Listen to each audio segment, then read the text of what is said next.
토성 최대이자 최초로 발견된 위성. 지구를 제외하면 인류가 아는 한 완전한 수권을 가진 유일한 천체. 인류가 아는 한 정상적인 대기를 가진 유일한 위성. 그리고 외계 생명체가 서식할 가능성이 있는 천체. 여러분 안녕하세요. 이는 모두 태양계에서도 특히 흥미로운 천체 중 하나인 타이탄을 말한 것입니다. 맞아요. 여러분, 이곳은 토픽입니다. 오늘은 바로 이 타이탄에 대한 내용과 어디까지 연구가 되었는지에 대해 알아보도록 하겠습니다. 그럼 시작할게요.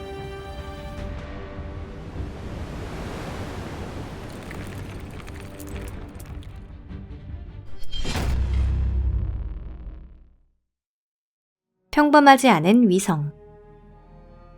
타이탄은 네덜란드 천문학자 크리스티안 하위언스에 의해 1655년에 발견되었습니다. 그는 토성을 관찰하던 중 토성 주위를 대형 위성이 돌고 있다는 것을 알게 되었는데요. 재미있게도 그는 곧 이 천체의 공전 주기가 대략 16일이라는 것을 거의 정확하게 맞췄습니다. 다만 발견한 천체의 명칭은 전혀 떠올리지 못했는데요. 당초 타이탄은 단지 토성의 위성이라고만 불렸는데 그 밖의 위성이 발견되자 하위언스 위성이나 토성 제6위성이라는 이름으로 불리게 되었습니다. 타이탄이라는 명칭이 쓰이게 된 건 1847년 위대한 윌리엄 허셜의 아들 존 허셜이 그렇게 불렀던 것이 계기입니다. 타이탄은 상당히 대형 위성으로 크기는 수성을 웃돌지만 토성과 매우 가까운 위치에 있기 때문에 원시적인 망원경으로 조사하기는 어렵습니다. 게다가 과학자들은 이 위성이 어딘가 단조롭다라는 걸 일찍부터 깨닫고 있었는데요. 달이나 다른 위성에서는 어떤 구조를 볼 수 있는 반면 타이탄은 노란 모노톤처럼 보였습니다. 1907년 과학자들은 토성 최대 위성 타이탄에는 두꺼운 대기가 있고 그것 때문에 표면이 보이지 않는 것이 아닐까 추측했습니다. 그로부터 37년 후인 1944년, 이 가설이 옳다는 것이 확인되었죠. 분광기를 이용한 관측에서 타이탄에는 실제로 대기가 존재하고 거기에는 대량의 메탄이 포함되어 있는 것이 밝혀진 것입니다. 그 후 35년 동안은 타이탄에 관심을 갖는 사람은 거의 없었고 연구도 거의 없었습니다. 당시는 태양계에 있는 더 큰 천체도 별로 연구되지 않았고요. 게다가 먼 곳의 항성이나 은하를 조사하는 방법이 현저하게 발전했던 시기이기도 했습니다. 가뜩이나 조사하기 어려운 위성인데 아무에게도 필요가 없는 존재였던 것이죠. 대기가 있는 것조차 드문 일이라고 생각되지 않았는데요. 위성이 태양계에서 유례가 없는 천체라는 건 지금이기에 알려질 수 있었던 사실입니다. 또한 타이탄이 생명의 요람이 될 가능성이 있다는 생각도 하지 못했습니다. 당시의 상식으로는 생명에는 태양광이 필수적이었지만 타이탄에는 태양광이 거의 도착하지 않았습니다. 태양 자체가 멀리 있고 태양광은 대기에 가려져 있었죠. 생명이 빛이 없어도 존재할 가능성이 있다는 걸 알게 된 건 블랙 스모커가 발견된 1970년대에 이르러서입니다. 타이탄의 첫 번째 사진이 촬영된 것도 바로 이때였죠. 먼 세계의 포토 세션. 최초로 타이탄의 근접 플라이바이하여 촬영에 성공한 인공위성은 1979년 파이어니어 11호입니다. 하지만 이때의 사진은 화질이 그다지 좋지 않아서 타이탄은 오렌지색이고 대기가 있어 춥다는 사실 정도밖에 알 수 없었습니다. 전부 다 사진이 없어도 알 수 있는 것들 뿐이었죠. 다행히도 그 이듬해 보이저 1호가 타이탄 도달에 성공했습니다. 보다 고도의 기기를 통해 타이탄을 더욱 상세하게 조사할 수 있게 된 것인데요. 그동안 지루한 위성으로만 여겨졌던 타이탄이 사실 그리 지루한 천체가 아니라는 사실이 알려지게 된 것도 바로 이 무렵입니다. 특히 타이탄은 단순히 대기를 가진 것뿐만이 아니라 그 대기는 지구 대기의 질량을 상회한다는 사실을 알게 됩니다. 이는 비교적 소형 천체에는 대기를 유지할 만한 중력이 없고 제대로 된 대기는 존재하지 않을 것이라는 당시의 많은 상식들과 모순되는 것이었죠. 또한 타이탄의 대기 조성도 밝혀졌습니다.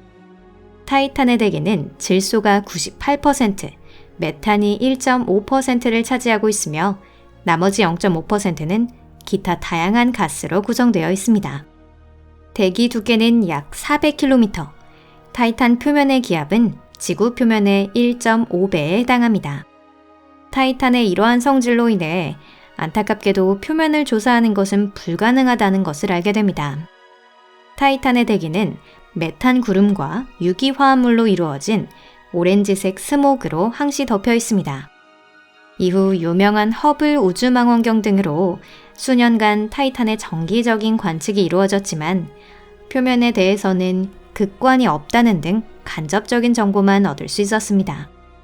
얼마 전인 2000년대 중반까지는 토성 미성 타이탄의 짙은 구름 아래 무엇이 숨어 있는지 과학자들은 다양한 설을 제기해왔는데요.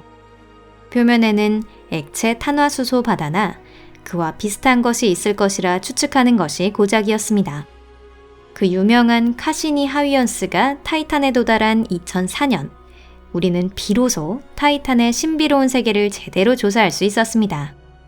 레이더 장치로 타이탄 표면의 조사를 실시해 타이탄에 내린 하위연스 프로브에 의해 표면을 처음 촬영하는 것에 성공한 것입니다. 그곳에서는 과학자들의 대담한 예상을 뒷받침해주는 결과가 발견되었습니다. 타이탄은 지구와 마찬가지로 본격적인 수권을 가지고 있었는데요. 다만 그곳에 있는 것은 물이 아니라 액체 탄화수소인 메탄이나 에탄입니다. 타이탄에는 적어도 3개의 바다, 혹은 더 정확히 말하자면 매우 큰 호수가 있는데요. 각각 크라켄해, 풍가해, 리게이아해라고 불립니다. 이 바다들에는 빗물로 가득 찬 몇 개의 강이 흘러들고 있는데요. 타이탄 바다에는 빙하가 존재할 가능성도 있지만 아직 발견까지는 이르지 못했습니다. 타이탄의 수권이 지구의 수권과 다른 점이 하나 더 있습니다. 그것은 타이탄에는 항구적인 수역이 존재하지 않는다는 것입니다. 이것은 타이탄의 계절이 아주 긴 대략 7년이라는 것과 관련이 있습니다. 타이탄에서는 한쪽 반구가 여름을 맞이하고 있을 때 액체 탄화수소가 완전히 증발하여 대기의 흐름을 타고 겨울 쪽 반구로 운반됩니다. 거기서 비가 와서 쏟아져서 새로운 수역을 만들어냅니다. 타이탄 관측 시 북반구에는 2개의 큰 수역이 있었던 반면 남반구에는 하나도 없었던 것도 바로 이것으로 설명이 됩니다. 재미있게도 타이탄에는 탄화수소의 수권에 더해 지표가 아닌 지하에 평범한 물이 존재하고 있을 가능성이 있는데요. 타이탄은 이른바 설선 건너편에 있습니다. 즉 타이탄과 같은 천체의 대부분은 표면 아래의 멘틀이 암석이 아니라 얼음인 것입니다. 토성의 중력에 의해 타이탄 내부가 따뜻해지면서 이 멘틀은 목성의 위성 유로파 지하에 있는 것과 같은 바다가 됩니다. 타이탄에 생명이 존재할 가능성은 있는 것일까요? 이건 아주 어려운 문제예요. 기본적으로 타이탄의 조건은 태양에 데워지기 전에 초기의 지구와 비슷하다고 과학자들은 지적하고 있습니다. 다만 그보다는 역시 지구 쪽이 더 온난했죠. 또한 이 위성에는 유기분자가 풍부하게 존재하지만 극히 단순한 유기분자에서 극히 원시적인 세포에 이르기까진 무척이나 긴 여정이 될 것입니다. 하지만 타이탄이 생긴 후 45억 년이 경과했으니 가능성은 있을지도 모르겠네요.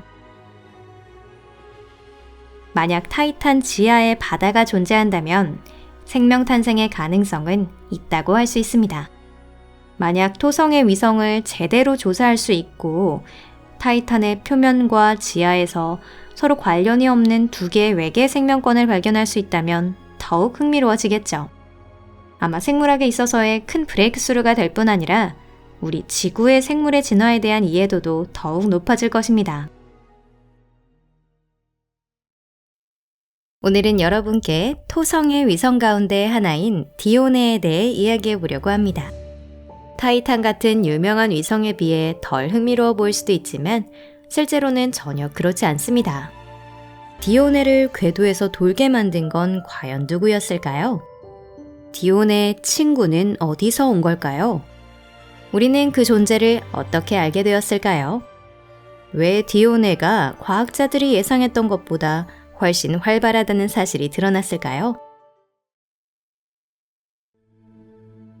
지루해 보이는 천체. 목성에 위성이 있다는 사실이 알려지자마자 과학자들은 그렇다면 토성에도 위성이 있지 않을까? 라는 호기심의 불꽃을 지피기 시작했습니다. 이미 갈릴레오는 가장 멀리 있는 행성 옆에 새 쌍둥이가 붙어 있다라고 기록했는데 당시 가장 멀리 혹은 가장 높이 있다고 불린 행성이 바로 토성이었죠. 천왕성과 해왕성이 미처 발견되지 않았던 시절이라 지구 중심설이든 태양 중심설이든 간에 토성은 가장 먼, 말하자면 가장 높은 행성으로 여겨졌습니다. 안타깝게도 갈릴레이가 눈으로 포착한 건 토성의 진짜 위성이 아니라 화려한 골이었다는 사실이 뒤늦게 드러났습니다. 당시 토성의 기울기가 독특했고 사용하던 망원경 해상도도 낮아서 그의 눈에는 토성 양옆에 작고 납작한 두 디스크가 붙어 있는 듯 보였던 것입니다. 그렇게 허상을 걷어낸 뒤 진짜 위성이 모습을 드러낸 건 조금 더 시간이 지난 후였습니다. 1655년 천문학자 호이언스가 첫 토성의 위성인 타이탄을 발견했고 이어서 카시니가 4개를 연달아 추가로 찾아냈습니다. 카시니는 이들을 자신의 후원자인 프랑스 국왕 루이 14세를 기려 루이의 별이라고 우아하게 명명했습니다. 그 4별 가운데 하나가 1684년 테티스와 짝을 이루어 세상에 보고된 디오네였습니다. 디오네가 흥미로운 까닭은 이 위성과 토성 사이의 거리가 지구와 달의 거리와 거의 맞먹는다는 점인데요. 하지만 겉모습은 달과 사뭇 다릅니다. 무엇보다 토성이 지구보다 훨씬 크기 때문에 디오네가 토성을 한 바퀴 도는데 3일도 채 걸리지 않는답니다. 반경만 해도 달이 1738km인데 디오네는 560km에 불과하니 규모가 확연히 작죠. 질량 역시 달에 크게 못 미칩니다. 디오네는 토성의 또 다른 스타, 엔셀라두스와 동기화, 과학적으로는 궤도 공명 관계를 맺고 있습니다. 쉽게 말해 디오네가 토성을 한 바퀴 도는 동안 엔셀라두스는 2바퀴를 돕니다. 두 천체와 토성의 인력이 디오네 내부에 어떤 충격을 주는지는 사진이 찍히기 전까지 아무도 가늠하지 못했습니다. 고작해야 흐릿한 망원경으로 본 단편적인 정보가 전부였거든요. 그러니 조밀한 대기로 유명한 타이탄과 달리 디오네가 주목을 받지 못한 건 어찌 보면 당연했습니다. 디오네에 뭐 볼 게 있어 라는 회의적인 시선도 많았죠. 질량이 겨우 공 모양을 유지할 정도라서 익숙한 얼음 덩어리에 또 하나쯤 추가된 거 아니야? 하고 여겼습니다. 그런데 이러한 평가를 완전히 뒤집어 놓은 사건이 있었으니 바로 전설적인 우주선 보이저의 대담한 항해였습니다. 보이저의 관측 이후 과학자들은 디오네가 결코 삭막한 얼음 구슬이 아니라는 사실을 깨닫습니다. 자세한 내막이 궁금하시죠? 지금부터 차근차근 이야기해 드릴게요. 최초로 찍힌 사진. 1980년 보이저 탐사선이 디오네를 사상 최초로 근거리에서 또렷이 촬영하는 데 성공했습니다. 연구진은 디오네의 두 반구가 서로 놀랄 만큼 다른 특징을 지닌다는 사실을 곧바로 확인했는데요. 공전 방향을 선도하는 선행 반구는 색조가 균일하면서 크레이터가 빼곡히 박혀 있었고 반대로 뒤따르는 후행 반구는 마치 밝은 물질로 두껍게 칠해놓은 듯한 극적인 대비를 보여주었습니다. 이 수수께끼 같은 코팅을 설명할 적당한 단어가 없어 과학자들은 그냥 얇은 지형이라 명명했죠. 실제로는 너무 밝고 얇아서 밑바닥 구조가 반투명하게 비칠 정도였습니다. 그래서 표면 바위 위에 차가운 얼음막이 살짝 덮여 있다고 추정했습니다. 디오네는 스노우라인이라 불리는 경계선 바깥에 있어 암석과 얼음이 존재하고 내부에 액체 바다가 숨어 있을 수 있는 이상적인 위치에 자리합니다. 이보다 태양에 더 가까웠다면 이런 위성은 차마 얼음을 지키지 못하고 녹아서 사라졌을 거예요. 만약 유로파처럼 내부에 바다가 진짜로 존재한다면 거대한 소행성 충돌 같은 격변이 일어나 바닷물이 표면으로 분출됐다가 우주의 혹한 속에 얼어붙었을 가능성이 있습니다. 실제로 그런 시나리오를 지지하는 과학자들도 있었습니다. 하지만 모든 학자가 고개를 끄덕인 것은 아니었죠. 같은 해 디온의 궤도를 도는 또 다른 천체가 있다는 사실이 추가로 밝혀집니다. 디오네보다 60도 앞선 지점에서 지름 약 40km짜리 작은 얼음 소체 하나가 한결같이 자리를 지키고 있었던 겁니다. 이 작은 위성은 헬레네라는 이름을 얻었고 보이저 덕분에 꽤 선명한 사진도 남았습니다.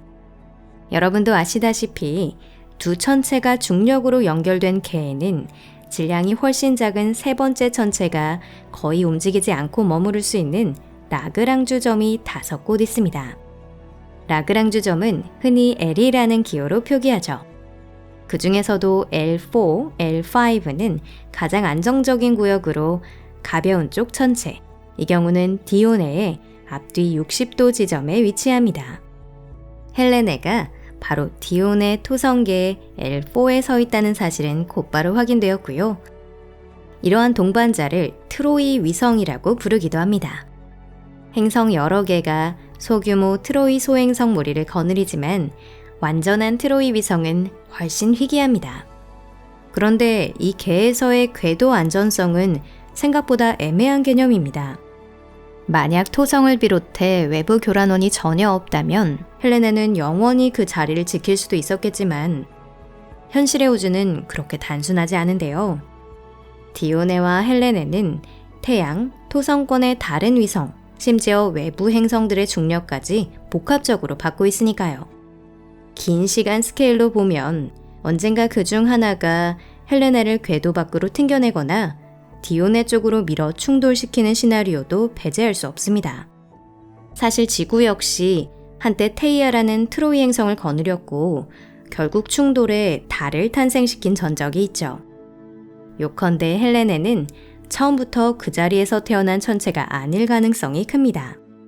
포획된 존재이거나 거대한 충돌이 남긴 잔해일 수도 있다는 이야기입니다. 자, 이제 새로운 장으로 넘어가 다음 이야기를 이어가 볼게요. 오래된 상처. 보이저가 디오네를 스쳐간 뒤 25년 동안 별다른 소식이 없었는데 2005년 탐사선 카시니가 재접근하면서 상황이 급변했습니다. 카시니는 여러 해에 걸쳐 토성계를 정밀 조사하며 디오네를 수차례 촬영했고 그때마다 신선한 발견을 안겨주었습니다. 첫째, 선행방구가 온통 얼음으로 뒤덮였다는 초기의 가설은 완전히 틀린 것으로 판명되었습니다. 실제로는 그 반구 표면에 수많은 줄무늬가 새겨져 있었고 깊은 절벽과 갈라진 균열이 거미줄처럼 뒤엉켜 있었습니다. 게다가 적도를 따라 길고 새하얀 선이 위성을 감싸듯 이어져 있다는 사실도 확인되었습니다. 여러 가느다란 띠와 단층이 오래된 충돌 분지 위를 가차없이 관통하는 모습이 선명했습니다. 이는 그 지형들이 생각보다 최근에 생겼음을 암시합니다. 둘째, 디오네 내부에는 실제 지진 활동이 존재한다는 증거가 잡혔습니다. 앞서 언급한 궤도 공명 덕분에 토성과 엔셀라두스가 디오네 내부를 꾸준히 주무르며 열을 불어넣고 있었던 겁니다. 그 영향으로 디오네 안에는 간헐적으로 물기둥을 뿜어올리는 간헐천이나 얼음 화산이 자리할 가능성이 제기됐습니다. 비록 해왕성 위성 트리톤만큼 격렬하진 않아도 표면 지형에 강력한 흔적을 남기고 있다는 것이죠. 셋째, 헬레네 말고도 또 다른 트로이 위성이 존재한다는 놀라운 사실이 드러났습니다. 그 주인공은 디오네 뒤편 60도 지점 L5에 숨어있는 폴리듀케스였죠. 크기는 헬레네보다도 작아 지름 4km가 채 되지 않을 만큼 아담합니다. 디오네 두 반구의 비대칭성은 얼핏 보이는 것보다 훨씬 복잡한 수수께끼로 밝혀졌는데요. 일반적으로 선행반구가 운석 폭격을 먼저 맞아 더 거칠어지는 경향이 있지만 디오네의 경우 역설적으로 후행반구가 상처투성이었습니다. 선행반구에도 크레이터가 많긴 하지만 지진의 흔적은 확연히 적었죠. 이런 이유로 수백만 년 전 거대 소행성과 충돌하면서 디오네가 뒤집혀 선행, 후행 위치가 바뀐 것이 아니냐는 가설이 제기되었습니다. 만약 사실이라면 헬레네와 폴리듀케스는 그 충돌이 튕겨낸 잔해일 수도 있습니다. 말하자면 디오네와 정면으로 부딪힌 외부 천체의 부서진 조각이라는 뜻이죠. 물론 이 가설을 명확히 입증하려면 더 많은 데이터가 필요합니다. 당장은 카시니 이후의 차세대 미션이 가져다줄 새 단서를 기다릴 수밖에 없네요. 디오네가 품고 있는 수수께끼는 아직 끝나지 않았습니다. 오늘 영상이 유익했다면 SNS로 널리 공유해 주시고 따뜻한 좋아요 한 번씩만 눌러주시면 큰 힘이 되겠습니다. 대행성의 위성 하면 가장 먼저 떠오르는 것은 목성의 위성, 혹은 비가 내리면 액화 이산화탄소의 연못이 생겨나는 토성의 위성 타이탄이 아닐까요? 이외에도 해왕성의 위성 트리톤을 떠올리는 사람이 있을지도 모르겠습니다. 개성 넘치는 위성은 여기에서 그치지 않습니다. 예를 들어 천왕성 주위를 도는 티타니아도 매우 흥미로운 위성입니다. 티타니아에 대해 우리는 어떤 것을 알고 있을까요? 천왕성계. 수천 년 동안 가장 먼 곳의 행성은 토성이라고 여겨져 왔습니다. 고대 바빌론 시대부터 유지되어 온 이 정설이 흔들린 것은 1781년 3월 13일의 일입니다. 여러분도 이미 눈치채셨겠지만 바로 이날 윌리엄 허셜에 의해 천왕성이 발견되었습니다. 하지만 이 천체는 허셜 이전에도 몇 번인가 관측된 사실이 역사가에 의해 증명되었지만 항상 하찮은 어두운 별로 취급되어 왔습니다. 가장 먼 행성은 토성이라는 천년에 걸친 고정관념에 끌려다닌 것이지요. 허셜 자신도 처음에는 천왕성을 혜성이라고 생각했을 정도입니다. 천왕성 역시 행성임을 알아차린 허셜은 이 별을 관찰하는 데 수년을 소비했습니다. 1787년 1월 11일 그는 후에 오베론과 티타니아라는 이름으로 알려진 두 개의 위성을 발견하게 되는데요. 재밌게도 이 두 위성은 이날부터 수십 년 동안 고집스럽게 망원경이 비치는 일이 없었습니다. 때문에 허셜의 발견이 잘못됐거나 조작이 아닌지 의심하는 과학자들도 나타났을 정도랍니다. 물론 실제로는 당시의 관측 기술이 원시적이고 미숙했던 것이 원인이었습니다. 또 한 가지 흥미로운 사실이 있는데요. 천왕성 위성의 이름을 지어준 허셜과 그의 아들 존은 영국인이었기 때문에 그들은 하늘의 모국의 문화를 영원히 남기고 싶어 했습니다. 오베론과 티타니아라는 이름은 셰익스피어의 희극 한여름밤의 꿈에서 나오는 캐릭터에서 유래했는데 아마도 이것이 고대 신들이나 그리스 로마 신화의 등장임을 외에 다른 이름이 지어진 최초의 천체일 겁니다. 천왕성의 위성 중 아리엘과 움브리엘 두 개는 1851년 윌리엄 러셀이 발견했고 미란다는 1948년 제럴드 카이퍼가 발견했습니다. 현재 천왕성에는 27개의 위성이 알려져 있지만 대부분 작은 돌멩이로 구형이 아닙니다. 티타니아, 알려진 사실은? 천왕성계의 연구는 거의 진행되지 않았습니다. 천문학 역사상 인류가 만들어낸 탐사기 중 천왕성계를 통과한 것은 1986년 보이저 2호 단 한 대뿐입니다. 다만 기존의 망원경으로도 티타니아의 데이터를 어느 정도 얻을 수 있었는데요. 티타니아의 반경은 788km밖에 되지 않습니다. 즉 가니메데나 타이탄 같은 거대 위성은 물론 달보다 훨씬 소형 천체라는 것인데 천왕성계에서는 최대의 위성입니다. 태양계에는 대부분의 위성이 그렇듯 티타니아는 천왕성에 항상 같은 면을 향하고 있어 자전주기와 공전주기가 일치합니다. 그 길이는 지구 시간으로 8.5일이 조금 넘습니다. 행성 중에서도 천왕성은 옆으로 쓰러진 채 고개를 약간 숙인 상태에서 회전하기 때문에 매우 독특한 계절 변화가 있는 것으로 알려져 있습니다.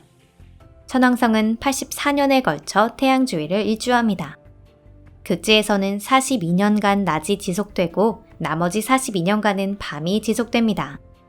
하지나 동지가 되면 천왕성의 극 중 하나가 태양의 정면을 향하기 때문에 태양의 면한 방구에서는 백야가 되고 반대편 방구에서는 극야가 됩니다. 이때 적도상에 한해서 주야가 빠르게 교체됩니다. 춘분, 추분 때에는 태양이 천왕성의 적도 정면에 이르기 때문에 극지를 제외한 천왕성 전체에서 주야가 바뀝니다. 다만 그것이 일어나는 것은 단기간뿐입니다. 뭔가 천문학 수업 같아 머리가 어지럽네요. 티타니아는 천왕성의 다른 모든 위성들과 마찬가지로 천왕성의 적도면을 공전하고 있습니다. 즉 옆으로 넘어져서 돌고 있는 것이죠. 그렇기 때문에 천왕성에 대해 이야기한 것은 모두 티타니아에도 해당된다고 볼 수 있습니다. 만약 우리가 티타니아에 살고 있다면 밤낮으로 시간을 재지는 않을 겁니다. 그렇게 해도 의미가 없기 때문이죠. 극지는 특히 즐거울 것 같은데요. 태양이 무엇인지 모르는 세대가 성장하면 그 뒤엔 밤이 무엇인지 모르는 세대로 변해갈 테니 말입니다. 티타니아의 조사 역사. 아까도 말씀드렸듯이 천왕성계를 방문해 위성을 촬영한 최초의 탐사기는 보이저 2호입니다. 보이저는 티타니아에 36만 5천 킬로미터까지 접근하여 픽셀당 3.5km 정도의 해상도를 가진 사진을 촬영했습니다. 위성 중 해상도가 높았던 것은 아리엘과 미란다 뿐이어서 대단한 것은 아니지만 그래도 약간의 데이터를 얻을 수 있었는데요. 아쉽게도 촬영 당시에는 천왕성도 티타니아도 동지나 하지에 해당하는 위치에 있었기 때문에 태양광을 반구밖에 받지 못했습니다. 이때 표면의 40% 정도를 찍을 수 있었는데 지형도를 만들기 위해 충분한 자료가 있는 것은 24%밖에 되지 않았습니다. 천왕성의 다른 위성들과 마찬가지로 티타니아는 매우 어두운 별이라는 사실을 알게 됐습니다. 티타니아의 표면에서는 대형 크레이터를 꽤 많이 볼 수 있는데요. 예를 들어 거투루드 크레이터의 지름은 330km로 지구 최대의 크레이터인 브래데포트 크레이터를 약간 웃도는 크기입니다. 조사에 성공한 크레이터는 모두 바닥이 납작하고 중앙에 작은 언덕을 가진 것으로 나타났습니다. 티타니아 표면 중 조사가 끝난 부분은 전체적으로 금이 가 있습니다. 이 금이 어떻게 생겼는지는 완전히 밝혀지지 않았는데요. 어쩌면 이것은 멘틀이 식은 것과 관계가 있을지도 모릅니다. 티타니아의 멘틀은 이론상 물로 되어 있을 겁니다. 여러분도 아시다시피 물이 얼면 팽창해서 용기가 깨질 수 있죠? 참고로 이러한 물의 팽창은 이식용 장기의 냉동 보존에 종사하는 의사나 기술자에게는 골치 아픈 문제로 조금이라도 절차가 어긋나면 수분이 동결되고 세포가 손상되어 장기가 조직적으로 질퍽한 상태가 됩니다. 비슷한 일이 티타니아에서도 일어나고 있습니다. 티타니아에는 외태양계에 있는 많은 고체 천체들과 마찬가지로 물에 얼음이 다량 함유되어 있는데요. 지각 아래, 즉 지구에서 말하면 장렬하는 멘틀이 있는 위치에 유로파나 가니메데와 마찬가지로 녹은 얼음이 지하바다처럼 펼쳐져 있을 겁니다. 하지만 천왕성은 목성만큼 무겁지는 않기 때문에 티타니아 내부를 흔들어 동결을 막을 정도의 중력은 없습니다. 그렇기 때문에 동결할 때 지하의 바다가 팽창하며 지각이 압박되어 갈라져 버립니다. 이러한 프로세스가 수십억 년 동안 계속되었고 지금도 아직 끝나지 않았을지도 모릅니다. 크레이터는 운석 폭격이 아닌 이 과정과 관련이 있을 수 있습니다. 전문가들은 2001년부터 2005년에 걸쳐 티타니아의 분광 측정을 했습니다. 그 결과 이 위성에는 지극히 얇은 대기가 희미하게 존재한다는 것이 판명되었는데요. 이 대기는 아마도 계절적인 성질을 지녔을 것으로 생각됩니다. 티타니아의 평균 기온은 영하 210도에서 영하 196도이지만 백야가 오래 지속되면서 극지에서는 영하 184도까지 오를 수 있습니다. 이는 티타니아의 지각에 포함되는 이산화탄소 등의 물질이 아주 조금 증발하는 데 충분한 온도입니다. 대기의 발생원은 그 이외에는 존재할 수 없습니다. 티타니아도 천왕성계 전체도 아직 수수께끼에 쌓인 존재로 현재 거의 아무것도 알려져 있지 않습니다. 심지어 표면을 전체적으로 파악한 고화질 사진조차 없습니다. 하지만 앞으로는 더 많은 것이 해명될 겁니다. 앞으로의 미션에 의해 어떤 훌륭한 발견이 일어날지 그것은 아무도 모르죠. 천왕성에는 흥미로운 위성들이 여럿 있는데 그동안 다양한 위성들을 소개해드렸었죠. 그런데 보니까 움브리엘은 완전히 빼먹고 있었더라고요. 7번째 행성의 위성들 가운데 가장 어둡고 가장 수수께끼로 가득한 존재, 그게 바로 이 위성입니다. 이 위성에 대해서 우리가 알고 있는 다른 사실들은 어떤 것들이 있고 또 왜 지금 같은 모습이 되었을까요? 멀고도 신비로운 세계. 일반적으로 받아들여지는 통설에 따르면 천왕성은 1781년에 윌리엄 허셜에 의해 처음 발견된 것으로 알려져 있습니다. 하지만 사실 그보다 이전에도 천왕성이 관측되었을 가능성이 있다는 견해도 존재하는데요. 날씨가 맑고 7번째 행성이 지구와 충분히 가까워졌을 때라면 시력이 좋은 사람은 아무리 희미하고 눈에 띄지 않더라도 맨눈으로 볼 수 있다고 합니다. 기원전 128년에 히파르코스가 이미 천왕성을 관측했을 가능성도 제기되어 있으며 유럽은 물론 아랍, 중국 등 다른 지역의 천문학자들의 문헌에도 그 흔적이 남아 있습니다. 다만 허셜 이전에는 그 누구도 천왕성을 행성으로 인식하지 못했습니다. 물론 천왕성 본체라면 간신히 맨눈으로 볼 수 있을지도 모르지만 그 위성들까지는 망원경이 없이는 도무지 식별이 불가능합니다. 그래서 당시 가장 강력하고 첨단이었던 망원경을 사용해 그 먼 행성의 첫 번째 위성을 마침내 발견한 사람이 바로 허셜이었던 것이죠. 그는 티타니아와 오베론을 발견했고 그 뒤로 수십 년 동안 천왕성의 위성들은 오직 그의 망원경을 통해서만 관측할 수 있었습니다. 그렇다면 오늘의 주인공인 움브리에를 발견한 사람은 누구였을까요? 이건 꽤 흥미로운 질문입니다. 윌리엄 허셜은 티타니아와 오베론 외에도 몇 개의 천왕성 위성을 관측했다고 주장했으며 그 중에 오늘 소개할 이 위성이 포함되어 있었을 가능성도 제기되어 왔습니다.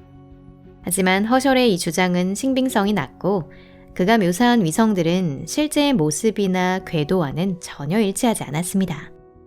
아마도 위대한 천문학자조차 광학적 착시나 망원경의 오류에 속았던 것으로 보입니다. 많은 역사학자들은 움브리에를 발견한 사람이 허셜이 아니라 또 다른 유명한 영국의 천문학자 윌리엄 레셀이며 1851년에 아리엘이라는 위성과 함께 동시에 발견한 것으로 보고 있습니다.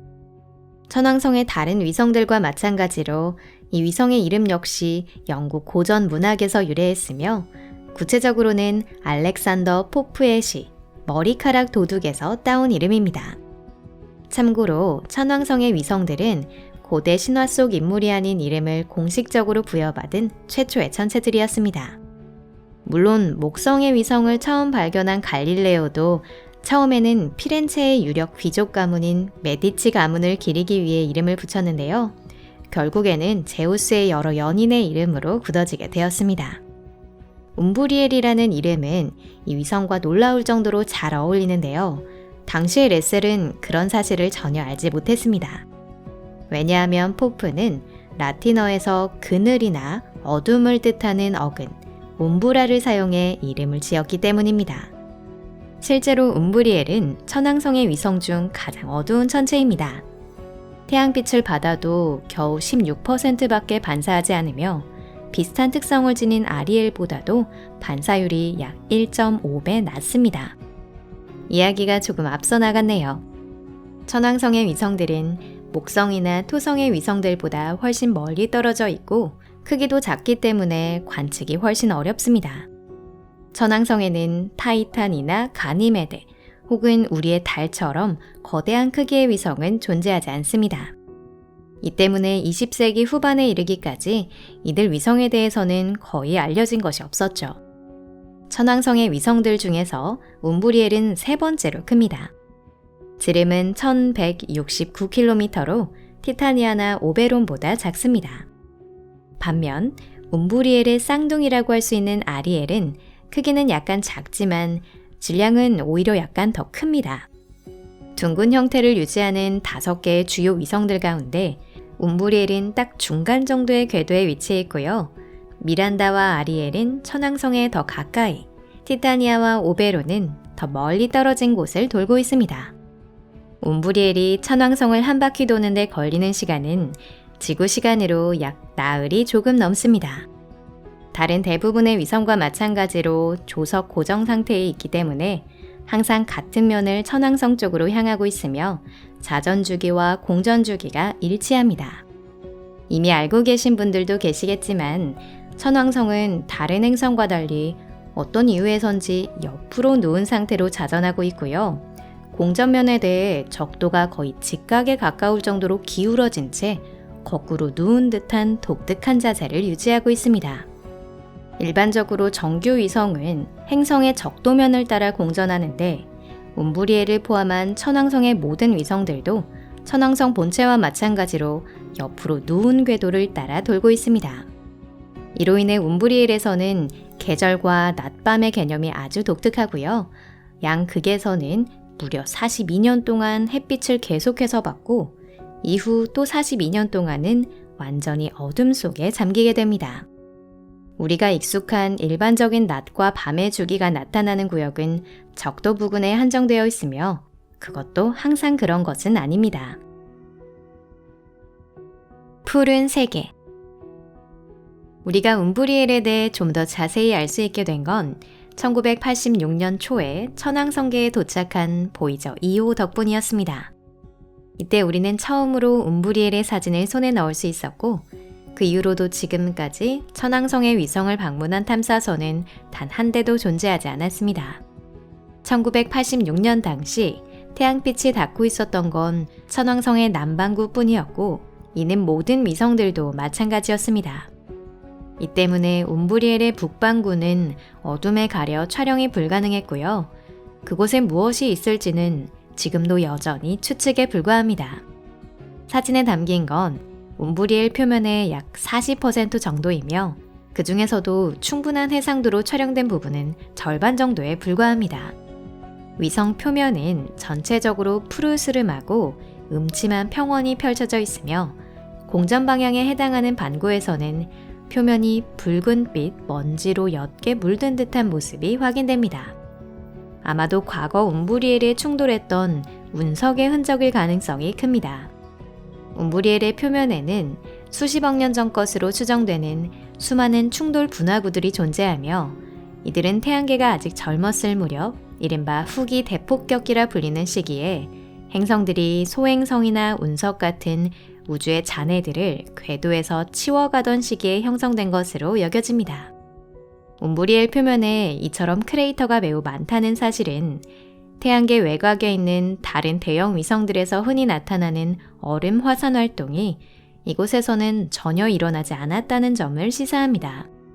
세레스 궤도 바깥에 존재하는 고체 표면 천체들은 보통 두꺼운 얼음층을 가지고 있으며 그 아래에는 소금과 다양한 유기화합물이 녹아있는 액체 상태의 지하 바다가 존재합니다.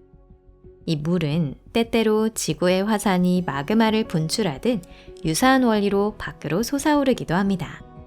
하지만 움브리엘에서는 앞서 말씀드린 것처럼 그런 현상이 전혀 관측되지 않았습니다. 따라서 이 천체의 반사율이 매우 낮은 것도 설명이 됩니다. 수십억 년 동안 먼지를 뒤집어 쓴 채 그걸 씻어낼 수 있는 얼음 화산의 분출 활동이 한 번도 일어나지 않았기 때문이에요. 움브리엘의 내부 구조는 마치 초콜릿이 코팅된 견과류처럼 지름의 절반에 약간 못 미치는 크기의 암석 핵이 중심에 있고 그 주위를 단단한 얼음 맨틀이 감싸며 가장 바깥층은 외곽을 이루는 형태로 되어 있는 것으로 추정됩니다. 이처럼 천체 내부가 중심까지 완전히 얼어붙고 맨틀까지 고체화된 상태를 지질학적 사망 상태라고 부릅니다. 결국에는 지구를 포함한 모든 고체 표면의 천체들이 이런 운명을 맞이하게 될 것이라는 것이 정설입니다.